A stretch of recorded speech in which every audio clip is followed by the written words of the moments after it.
딱 반한 거야 뭐야. 왔어 또. 세 번째인가 네 번째 만난 날 손을 확 잡은 거지. 너무 좋아. 오빠 내 꿈 같다. 눈물이 난다. 온통 멋진 놈들이야. 뭐 피곤하냐 인생 지금? 심심하면은 내가 잠깐 가까이 이랬어 오빠가. 그래서 내가 깜짝 놀랐지. 네? 방금 헤어졌는데 아씨 매력에 풍당했구만. 큰일 났네 이 사람. 뭐 주소를 불러달라는 거야. 근데 보통 같았으면 내가 처음 만나면 이래 안 그랬을 텐데 너 오세요 그랬지 나도. 대화를 덜 한 것 같다면서. 근데 뭔가 그런 건 있었던 것 같아. 신분이 보장돼 있는 사람이고 지금 다 연결해. 나는 몰랐는데 나중에 누구 딸이라는 걸 알고 너무 부담스러워서 자기는 죽어도 못 만난다고 그랬다는 거야. 그러니까 정아 언니가 야 그럼 약속을 다 해놨는데 지금 와서 캔슬하는 거는 이거는 예의가 아니다. 밥이나 한 끼 먹어. 뭐 그렇게 해서 나온 거래. 그랬는데 뭐 어쩔 수 없으니까 나왔다가 딱 반한 거야 뭐야. 왔어 또. 그래가지고 차를 딱 바꿔가지고 왔더라고요. 이런 걸로 날 지금 꼬시려나? 내가 지금 이런 것 따위에 홀랑 넘어갈 여자로 보여?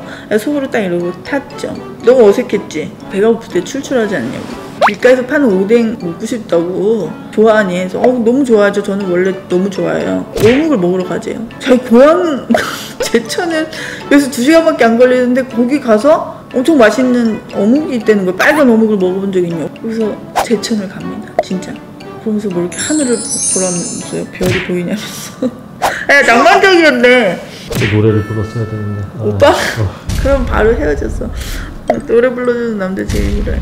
그리고 가서 9,000 얼마어치야 내 기억. 빨간 어묵을 막 먹어요. 그대로 차 타고 다시 이제 오빠 집에 데려다 주는 거지. 차 안 데이트를 한 거지. 그러니까 말 그대로 드라이브를. 그러고 그 다음 날부터 매일 만난 거지 우리가. 오빠는 무슨 마음이었어? 응? 아니 그냥 얘기가 잘 통하고 막 재밌었구나. 난 근데 그때까지만 해도 오빠가 이렇게 남녀 사이로 우리가 이렇게 만난다고 생각 못하고 그냥 이 오빠가 지금 시간이 너무 많고 나도 많으니까 심심하니까 그냥 만나서 뭐 영화도 보고 뭐. 그러게 너무 맨날 만났지. 아니 그랬는데 오빠가 세 번째인가 네 번째 만난 날 우리 산책 애들 시키면서 손을 확 잡은 거지.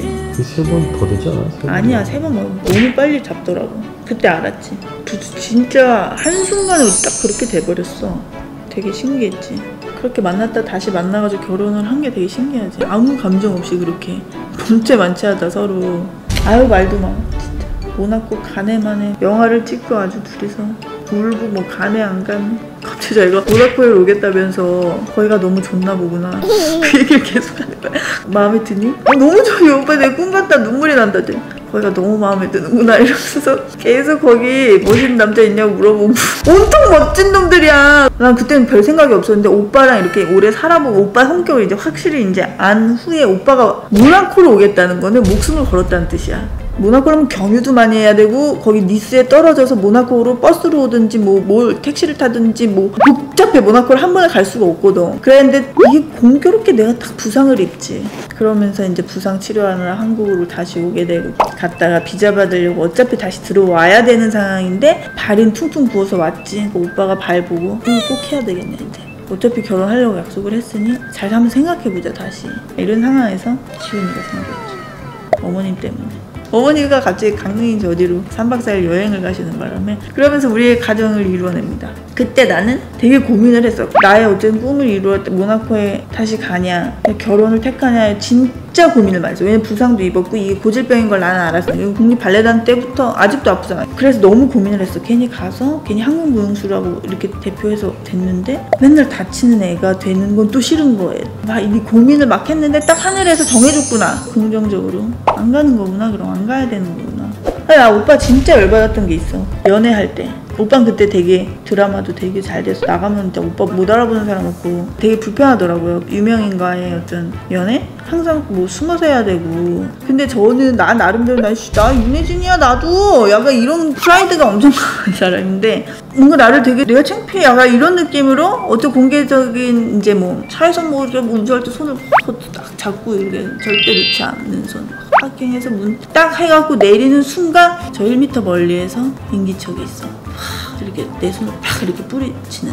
그때 기분은 아십니까? 당해본 사람만이 알아. 걸음을 그렇게 빨리 하는지 몰랐어요. 저렇게 운동신경이 없는 사람 너무 빨리 걸어가면서 나와의 간격을 곧 500m 500m는 500m는 내가 느꼈는 건데 1km야. 사회적 거리두기를 그때부터 합니다. 저는 막 구구 절절히 막 스케줄이 나면 시끄러워지니까 이제는 뭔지 알겠어. 기사가 나면 너무 피곤하고 이게 이제는 나도 뭔가 조금 어째 간접적인 체험을 통해서 굉장히 피곤한 일인지는 알았는데 내 그때 입장 그냥 여자친구라는 사람 입장에서는 스캔들이 난다 해도 그게 죄진 거야? 그걸 왜 솔직하게 떳떳하지 못해? 그게 한두 번일 때는 약간 이해를 해서 그래 연예인이라니까 그지 이러면서 하는데 이게 반복적으로 그걸 당했을 때 딱 열이 받아요. 나도 이런 게 자꾸 서럽고 떳떳하게 말할 거 아니면 그냥 만나지 마 나를 그럼 뭐 윤혜진은 누구인가 또 다 발표 나올 거고 국립발레단에서 또 막 그러면 시끄러지면은 괜히 좋은 일보다는 안 좋은 일이 많더라고. 인제는 알겠지. 잘한 거야. 그때 잘한 건데 그거를 이 짓을 하기 전에 설명을 했어야 돼요. 근데 항상 얘기하지 않습니까? 우리 의논을 하자고요. 지금까지 당신은 고쳐지지 않고 있어요. 아니 근데 그게 나는 의논이고 뭐고 나도 무의식적으로 그렇게 되더라고 그냥. 그래서 얘기한 다음에 그다음부터 안 그랬고. 그래서 내가 이제 이럴 거면 그냥 관둡시다 했더니 이제 그 다음부터는 엄청 노력을 하고 좀 귀여웠던 게 그 다음부터는 이러고 가잖아. 사람이 와 약간 움찔하다가 다시 이렇게 쓱 잡아. 자기도 아직 그 무의식은 완벽하게 버리지 못한 상태에서 쓱 제자리로 오더라고. 또 까비지 그게. 그러니까 내 말이요. 이런 생각을 솔직한 말로 했습니다. 그랬지. 우리의 연애는 그랬지. 참 까마득하네. 까마득하면서도 별로 오래된 일 같지 않아. 우리 벌써 이제 10년 가까이 사는 거야 오빠. 그래 오래 살았다. 오래 살았다. 거의 10년을 같이 산 소감 얘기해보세요. 오래 살았네. 10년 때 리마인드 웨딩을 한번 했으면 좋겠어요. 결혼식 사진이 진짜 둘 다 못 봐주겠더라고. 진짜 걸어놓을 수가 없다. 걸어놓을 수가 없어. 걸어놓을 수 있는 사진 한번 다시 찍자. 오빠가 너무 저기를 안 해줘서. 뭐를? 반응을. 질문도 좀 던져주면 내가 또 거기서 얘기가 쫙 나오고. 또 궁금한 거 없어? 없구만. 배터리가 닿다가 손목이 너무 아프다. 그만 찍어. 오빠 같았으면은 내가 그나마 내 성격이 이러니까 이렇게 유연하게 넘어간 거야. 오빠 성격 그 꽁 해가지고 봐봐. 오빠 일반인이고 내가 뭐 유명한 사람인데 오빠 손을 내가 탁 부딪히고 혼자 걸어가네. 부딪히고 싶지 않아.